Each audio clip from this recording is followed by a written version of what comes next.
This music has been a part of my life since I was a child, and I grew up in it in my household and things like that, and had opportunities to sing it when I was working at theme parks and in high school and different things like that.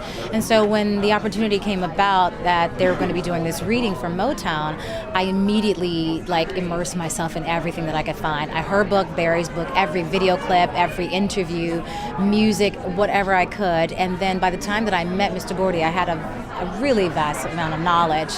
There's lots of different elements that people haven't known about Smokey over the years that we're getting to display on the stage. He was the #1 writer for a long time. He was the first vice president of the label.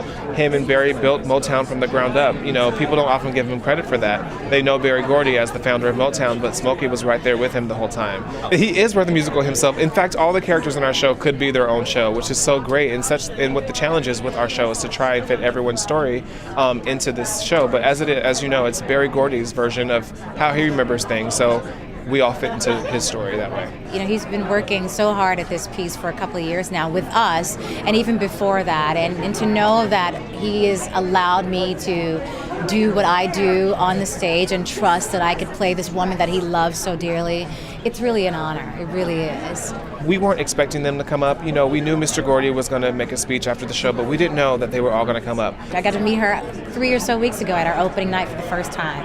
And my first meeting with her was on stage in front of everybody in the audience with Gladys Knight and you know, Smokey Robinson and Stevie Wonder.